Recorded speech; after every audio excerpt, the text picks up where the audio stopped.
বিসমিল্লাহির রহমানির রহিম। প্রিয় নবম দশম এসএসসি পরীক্ষার্থীবৃন্দ, আশা করি তোমরা সবাই মহান আল্লাহর রহমতে ভালো আছো। আজকে আমি ব্যবসা শিক্ষা বিভাগের হিসাব বিজ্ঞান বিষয়ের ষষ্ঠ অধ্যায় জাবেদা থেকে একটি গুরুত্বপূর্ণ প্রশ্ন সমাধান করে দেব। তোমরা মনোযোগ সহকারে এই ভিডিওটি শেষ পর্যন্ত দেখতে থাকো এবং পরবর্তী ভিডিওগুলো সবার আগে পাওয়ার জন্য চ্যানেলটি সাবস্ক্রাইব করো। প্রিয় শিক্ষার্থীবৃন্দ, প্রথমে এই প্রশ্নটি আমি পড়ে বুঝিয়ে দিচ্ছি, তারপর আমি এই প্রশ্নটির সমাধান করে দেখাবো। এই প্রশ্নটি হচ্ছে তোমাদের এই হিসাব বিজ্ঞান বইয়ের ষষ্ঠ অধ্যায়ের উপর, অর্থাৎ জাবেদা অধ্যায়ের উপর করা হয়েছে। এই প্রশ্নটি তোমাদের পাঠ্য বইয়ের 73 পৃষ্ঠায় উল্লেখ করা আছে কাজের মধ্যে। এখন আমি এখানে প্রশ্ন তোমাদেরকে করতে বলা হয়েছে যে উপরোক্ত তথ্যগুলির ভিত্তিতে বিক্রয় জাবেদা প্রস্তুত করো। শিক্ষার্থীবৃন্দ, এখানে তোমরা লক্ষ্য করো এই উদ্দীপকের প্রশ্নটি হচ্ছে শাহজাহান স্টোরসের ব্যবসায়ের 17 সালের নভেম্বর মাসের লেনদেনগুলো। এখানে তোমরা লক্ষ্য করো নভেম্বর মাসের 1 তারিখ, 5 তারিখ, 8 তারিখ, 12 তারিখ, 15 তারিখ, 20 তারিখ এবং 25 তারিখে এই 7টি তারিখের 7টি লেনদেন দেওয়া আছে। এখন আমাদেরকে প্রশ্নই করতে বলা হয়েছে বিক্রয় জাবেদা। এখন আমরা এই প্রথমে বিভিন্ন তারিখগুলোর মধ্যে কোন কোন তারিখের লেনদেনগুলো বিক্রয় সংক্রান্ত, অর্থাৎ বিক্রয়ের লেনদেন, সেই তারিখগুলো প্রথমে চিহ্নিত করে নিব, তারপর আমরা বিক্রয় জাবেদা প্রস্তুত করব। তাহলে আসো প্রথম আমরা এখানে পড়ে নিই প্রশ্নের মধ্যে। নভেম্বর মাসের 1 তারিখে লক্ষ্য করে এখানে বলছে যে মিলি স্টোরসের নিকট প্রতি কেজি 100 টাকা করে 50 কেজি মসুরের ডাল বিক্রয়। তাহলে এখানে আমরা এই বিক্রয় জাবেদা পেলাম, অর্থাৎ বিক্রয়ের উপর একটি লেনদেন পেলাম, অর্থাৎ নভেম্বর মাসের 1 তারিখের এই লেনদেনটি বিক্রয় জাবেদার মধ্যে অন্তর্ভুক্ত হবে। এবার আসো 5 তারিখে বলছে জনি ট্রেডার্স এর নিকট হতে প্রতি পাউন্ড 200 টাকা করে 500 পাউন্ড চা ক্রয়। তাহলে এখানে চা ক্রয় বলছে, বিক্রয় বলে নাই। যেহেতু আমরা বিক্রয় জাবেদা করব, এজন্য আমরা শুধুমাত্র বিক্রয় সংক্রান্ত যে লেনদেনগুলো আছে সেগুলো চিহ্নিতকরণ করব। তাহলে এখানে আছে চা ক্রয়, সুতরাং এটা বিক্রয় জাবেদা অন্তর্ভুক্ত হবে না। নভেম্বর মাসের 8 তারিখে বলছে লক্ষ্য করো প্রতি পাউন্ড 220 টাকা করে 100 পাউন্ড চা বিক্রয়। তাহলে এখানে বিক্রয় আছে, এই জন্য এই বিক্রয়ের লেনদেনটি, অর্থাৎ 8 তারিখের লেনদেনটি বিক্রয় জাবেদা অন্তর্ভুক্ত হবে, কারণ রতন স্টোরসের নিকট বিক্রয় করছে, স্টোরসের নিকট বিক্রয়, অর্থাৎ এটিও বাকিতে বিক্রয়। এরপর আসে এখানে নভেম্বর মাসের 12 তারিখে বলছে জাফর ব্রাদার্সের নিকট 120 টাকা করে 300 লিটার সয়াবিন তেল ক্রয়। এখানে ক্রয় বলছে, সুতরাং ক্রয়ের লেনদেন বিক্রয় জাবেদা বসবে না বা অন্তর্ভুক্ত হবে না। নভেম্বর মাসের 12 তারিখে বলছে লক্ষ্য করো শিকদার এন্ড সন্সের নিকট প্রতি বস্তা 200 টাকা 2000 টাকা করে 100 বস্তা আটা বিক্রয়। তাহলে লক্ষ্য করো এখানে আটা বিক্রয় আছে, সুতরাং এই নভেম্বর মাসের 15 তারিখের লেনদেনটিও বিক্রয় জাবেদার অন্তর্ভুক্ত হবে। এবার আসুন নভেম্বর মাসের 20 তারিখে বলছে রত্না ট্রেডার্স এর নিকট প্রতি প্যাকেট দুধ 350 টাকা করে 50 প্যাকেট গুঁড়ো দুধ ক্রয়। তাহলে নভেম্বর মাসের 20 তারিখের লেনদেনটি হচ্ছে ক্রয়ে, এই জন্য এই লেনদেনটি অন্তর্ভুক্ত হবে না। সর্বশেষ নভেম্বর মাসের 25 তারিখে বলছে নগদে বিক্রয় 50,000 টাকা।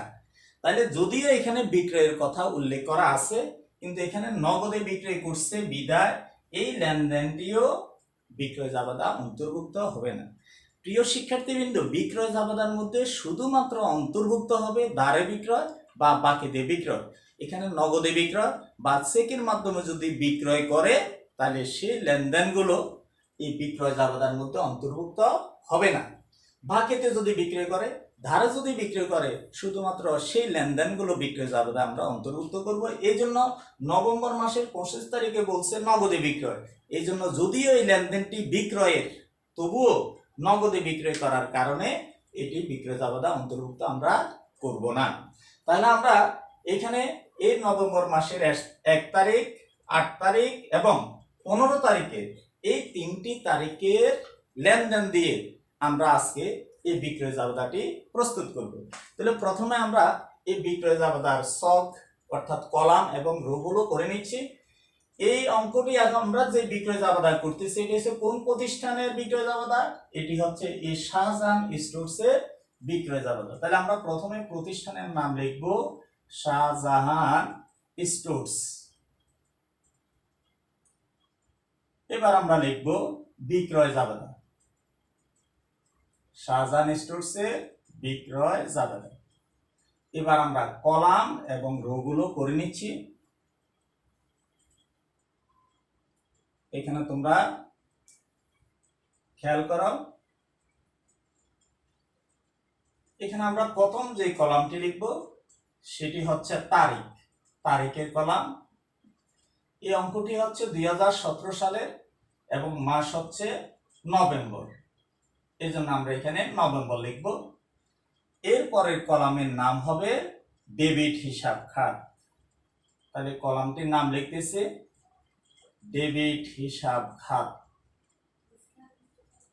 এরপরে আমরা এখানে শর্ত লিখব কিনা, ক্রয় জাবেদার মধ্যে শর্ত লিখতে হবে, কিন্তু বিক্রয় জাবেদা তোমাদের পাঠ্য বইয়ের মধ্যে বিক্রয় জাবেদার কলামগুলোর মধ্যে শর্তের কলামটি নেই। কিন্তু তোমরা লক্ষ্য রাখবে, মনে রাখবে যে প্রশ্নের উদ্দীপকের মধ্যে লেনদেনের ভিতরে যদি শর্ত যদি উল্লেখ থাকে তাহলে আমরা সেক্ষেত্রে শর্তের কলামটি দিব। আবারও লক্ষ্য করো, এখানে দেখো নভেম্বর মাসের 1 তারিখে শর্ত আছে, এখানে মসুরের ডাল বিক্রয় শর্ত আছে 3/15 নিট 20। তাহলে এখানে এই জন্য আমরা এখন শর্তের কলামটা দিব। কিন্তু উদ্দীপকের লেনদেনের ভিতরে যদি শর্ত যদি না থাকে তাহলে আমরা এখানে শর্তের কলামটা ব্যবহার করব না, কারণ তোমাদের পাঠ্য বইয়ের মধ্যে বিক্রয় জাবেদার ক্ষেত্রে শর্ত উল্লেখ করা নেই। কিন্তু তোমরা খেয়াল রাখবা, প্রশ্ন যদি অর্থাৎ তারিখের লেনদেনের মধ্যে যদি শর্ত উল্লেখ থাকে সেক্ষেত্রে তোমরা এখানে শর্তের কলামটি ব্যবহার করবে। তাহলে শর্ত লিখব, এরপর আমরা লিখব চালান নাম্বার, এরপরে লিখব সূত্র, এরপরের কলামটির নাম হচ্ছে জাবেদার কলাম। এখানে আমরা লিখব, যেহেতু এটা বাকি দিয়ে বিক্রয়, ধারে বিক্রয়, তাহলে আমরা লিখব দেনাদার হিসাব ডেবিট আর বিক্রয় হিসাব ক্রেডিট। এই হচ্ছে আমাদের এই বিক্রয় জাবেদার কলাম অর্থাৎ ছক। এবার এখানে আমরা গণনা কার্য করব। গণনা কার্য কি? অর্থাৎ খসড়া বিভিন্ন তারিখের যে বিক্রয়ের টাকাগুলো উল্লেখ করা আছে, বিক্রয়ের টাকার পরিমাণ প্রথমে আমরা বের করব। বের করার পরে আমরা কারবারি বাট্টা অর্থাৎ বিক্রয় বাট্টা থাকলে, প্রশ্নে যদি উল্লেখ থাকে বিক্রয় বাট্টা, সেই বিক্রয়ের বাট্টা টাকাটা বাদ দিব। এরপরে যদি কোনো আনুষঙ্গিক খরচ থাকে, প্যাকিং খরচ, কুলি খরচ, পরিবহন খরচ, মৌলিকীকরণ খরচ, এই জাতীয় খরচগুলো যদি থাকে সেই খরচগুলো আমরা যোগ করব। তাহলে এবার আমরা গণনা কার্য বা খসড়া বা কার্যটিকেও আমরা এটা বলতে পারি। তাহলে গণনা কার্য হচ্ছে প্রথমে আসি নভেম্বর মাসের 1 তারিখে। তো নভেম্বর মাসের 1 তারিখে প্রতিষ্ঠানের নাম হচ্ছে মিলি স্টোর্স। এখানে আমরা প্রতিষ্ঠানের নাম লিখে নিই মিলি স্টোর্স। এবার মিলি স্টোর্স এর কাছ থেকে কি কি জিনিস ক্রয় করেছে, কত দরে ক্রয় করেছে এবং কত পরিমাণ ক্রয় করেছে সেটি দেখে প্রতি কেজি, লক্ষ্য করো এখানে তোমরা প্রতি কেজি 100 টাকা দরে 50 কেজি। তাহলে এখানে 1 কেজির দাম হচ্ছে 100 টাকা আর 50 কেজি মসুরের ডাল দাম হবে 5000 টাকা। তাহলে মসুরের ডাল সে বিক্রয় করেছে 5000 টাকার ডাল আর বাট্টা হচ্ছে 2%। তাহলে এবার আমরা বাট্টা বাদ দিব, বাদ বাট্টা 2%। তাহলে 5000 টাকার উপর আমরা 2% বাট্টা বের করব। তাহলে 5000 গুণ 2% 100 টাকা, বাট্টা হবে 100 টাকা। 5000 টাকা থেকে 100 টাকা বাদ দিলে হবে আর 4900 টাকা। এবারে 4900 টাকার সাথে এই তারিখে যদি কোনো খরচের কথা উল্লেখ করা থাকে, অর্থাৎ কুলি খরচ, পরিবহন খরচ, প্যাকিং খরচ, তখন এই 4900 টাকার সাথে ওই খরচগুলো যোগ করব। কিন্তু এই প্রশ্নের মধ্যে কোনো খরচের কথা উল্লেখ নাই বিধায় আমরা যোগ করিনি। শিক্ষার্থীরা এবার আসো নভেম্বর মাসের 8 তারিখ রতন স্টোর্স। এবার লিখব নভেম্বর 8 রতন স্টোর্স। তাহলে আমরা রতন স্টোর্স এর লেনদেনটা করে নিই। রতন স্টোরসের নিকট প্রতি পাউন্ড 220 টাকা দরে 100 পাউন্ড চা বিক্রয়। তাহলে তোমরা লক্ষ্য করো, 1 পাউন্ডের চার দাম হচ্ছে 220 টাকা, সে বিক্রি করেছে 100 পাউন্ড, তাহলে 100 পাউন্ডের দাম হবে আরো বেশি, অর্থাৎ 22,000 টাকা। 220 কে আমরা 100 দিয়ে গুণ করব, তাহলে হবে 22,000 টাকা। এবার এখানে এর নভেম্বর মাসের 8 তারিখে রতন স্টোরসের নিকট যে চা পাতা বিক্রি করেছে সেক্ষেত্রে সে 3% বাট্টা দিয়েছে। এবার আমরা বাদ দিব, বাট্টা 3%, তাহলে 3% বাট্টা কত টাকা হয়? তাহলে 220 এর সাথে আমরা 100 গুণ করে ফেলেছি, 22,000 টাকা। এই টাকার উপর আমরা এখন 3% বাট্টা বের করব। 3% বাট্টা হচ্ছে 660 টাকা। এবার এই 22,000 টাকা থেকে আমরা বাট্টা যে টাকাটা বের হয়েছে, অর্থাৎ 640 টাকা, 22,000 টাকা থেকে 640 টাকা বাদ দিলে হবে 21,340 টাকা। এই তারিখের মতো আনুষঙ্গিক কোনো খরচের কথা উল্লেখ নেই। যদি আনুষঙ্গিক খরচ থাকে তাহলে আমরা 21,340 টাকার সাথে সেটি যোগ করতাম। এখন আনুষঙ্গিক খরচ নাই, এই জন্য আমরা যোগ করিনি। এবার আসা শিক্ষার্থীরা, নভেম্বর মাসের 15 তারিখে উল্লেখ করা আছে শিকদার এন্ড সন্সের নিকট প্রতি বস্তা 2,000 টাকা করে 100 বস্তা আটা বিক্রয়, বাট্টা 3%। তাহলে এবার আমরা লিখব নভেম্বর মাসের 15 তারিখ শিকদার এন্ড সন্স। তো শিকদার এন্ড সন্সের নিকট সে কি বিক্রি করেছে? আটা বিক্রি করেছে। এক বস্তা আটার দাম হচ্ছে 2,000 টাকা, সে আটা বিক্রয় করেছে মোট 100 বস্তা। তাহলে এক বস্তার দাম যদি 2,000 টাকা হয়, 100 বস্তার দাম হবে 2 লক্ষ টাকা। আমরা গুণ করে নিলাম। এবার আটা বিক্রয় করার সময় 3% বাট্টা দিয়েছে। এবার আমরা লিখব বাট্টা 3%। তাহলে এবার 2 লক্ষ টাকার উপর আমরা 3% বাট্টা বের করব। 3% বাট্টা হচ্ছে 6,000 টাকা। তাহলে 2 লক্ষ টাকা থেকে আমরা বাট্টা যদি 6,000 টাকা বাদ দিই, আর থাকবে 1,94,000 টাকা। এই তারিখেও আনুষঙ্গিক কোনো খরচ, অর্থাৎ প্যাকিং খরচ, ডেলিভারি ভ্যান ভাড়া, পরিবহন খরচ, কুলি খরচ, এই জাতীয় কোনো খরচ নাই, এই জন্য আমরা যোগ করি নাই, থাকলে যোগ করতাম। প্রিয় শিক্ষার্থী, এতক্ষণ পর্যন্ত আমি এই গণনা কার্য করে নিলাম 3টা তারিখে, অর্থাৎ নভেম্বর মাসের 1 তারিখ, নভেম্বর মাসের 8 তারিখ এবং নভেম্বর মাসের 15 তারিখ। কিন্তু নভেম্বর মাসের 25 তারিখে যদিও এখানে নগদ বিক্রয় আছে, আমরা নগদ বিক্রয়ের লেনদেন এই বিক্রয় জাবেদা অন্তর্ভুক্ত করব না, কারণ বিক্রয় জাবেদার মধ্যে অন্তর্ভুক্ত হয় শুধুমাত্র বাকিতে বিক্রয় বা ধারে বিক্রয়ের লেনদেনগুলো। এবার আমরা এই বিক্রয় জাবেদার ছকের মধ্যে টাকাগুলো লিখব। তার আগে আমরা এই 3টি তারিখের যে সে বিভিন্ন ধরনের পণ্য সামগ্রী বিক্রয় করেছে সেই 3টি তারিখের এবার আমরা জাবেদা লিখব। তাহলে প্রথমে আসে নভেম্বর মাসের 1 তারিখ। নভেম্বর মাসের 1 তারিখ মিলির নিকট সে ডাল বিক্রয় করেছে। তাহলে এটি জাবেদা কি হবে? এটি হচ্ছে বাকিতে বিক্রয়। তাহলে মিলির কাছে আমরা মাল বিক্রয় করেছে শাহজাহান স্টোরস। তাহলে আমরা লিখব মিলি স্টোরস হিসাব ডেবিট, মিলি স্টোরস হিসাব ডেবিট আর বিক্রয় হিসাব ক্রেডিট, বিক্রয় হিসাব ক্রেডিট। এটি গেল 1 তারিখের জাবেদা। এবার আসুন নভেম্বর মাসের 8 তারিখের জাবেদাটা কি লিখব? রতন স্টোরসের নিকট চা পাতা বিক্রয় বা চা বিক্রয়। তাহলে এটিও বাকিতে বিক্রয় করা হয়েছে। তাহলে এর জাবেদা হবে রতন স্টোরস হিসাব ডেবিট, অর্থাৎ এটিও বাকিতে বিক্রয়, পণ্য বিক্রয় করছে ঠিক, কিন্তু এখনো টাকাটি পাওয়া যায়নি, এই জন্য এখানে নাম আসবে। অর্থাৎ আমরা পণ্য বিক্রি করলে টাকা পাবো, নগদে বিক্রি করলে সাথে সাথে পাওয়া যায়, আর যখন বাকিতে বিক্রয় করে তখন একটা নির্দিষ্ট সময় সেটি পাওয়া যাবে। তাহলে আমরা টাকাটা পাবো রতন স্টোরসের কাছে, এই জন্য লিখব রতন স্টোরস হিসাব ডেবিট আর বিক্রয় হিসাব ক্রেডিট। সর্বশেষ নভেম্বর মাসের 15 তারিখের যে জাবেদাটি সেটি লিখতেছি, লক্ষ্য করো। নভেম্বর মাসের 15 তারিখ বলছে শিকদার অ্যান্ড সন্সের নিকট আটা বিক্রয়। তাহলে আমরা এই তারিখে জাবেদা লিখব শিকদার অ্যান্ড সন্স হিসাব ডেবিট, শিকদার অ্যান্ড সন্স হিসাব ডেবিট আর বিক্রয় হিসাব ক্রেডিট।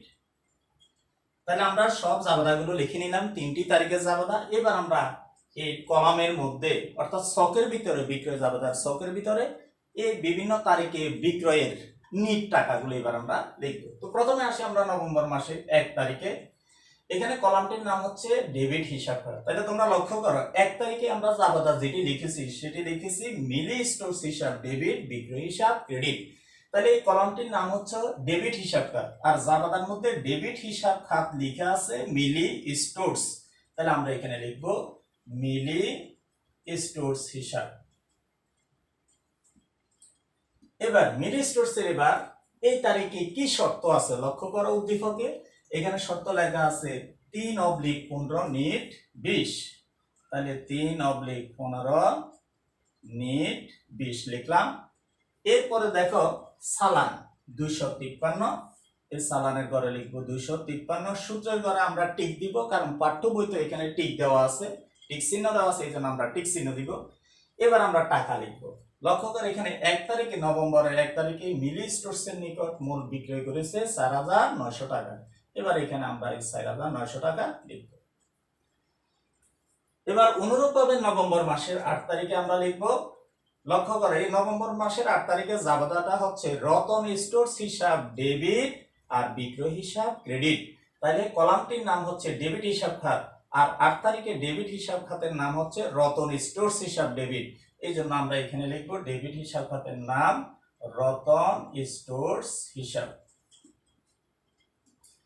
এই 8 তারিখে তোমরা লক্ষ্য করো উদ্দীপকের মধ্যে এখানে শর্তের কথা উল্লেখ নেই, এজন্য আমরা শর্তের কলামটি খালি রাখবো। চালান কথা উল্লেখ আছে এই 254 নম্বর চালান, আমরা এখানে চালানের ঘরে লিখবো 254 আর সূত্রের ঘরে এখানে টিক চিহ্ন দিব। আর এই 8 তারিখে রতন স্টোরসের নিকট মোট মাল বিক্রি করেছে 21340। এখানে আমরা টাকার ঘরে লিখবো 21340 টাকা। শিক্ষার্থীবৃন্দ, এবার সর্বশেষ নভেম্বর মাসের 15 তারিখে এখানে জাবেদা উল্লেখ করা আছে। তোমরা লক্ষ্য করো শিকদার অ্যান্ড সন্সের নিকট বিক্রয়।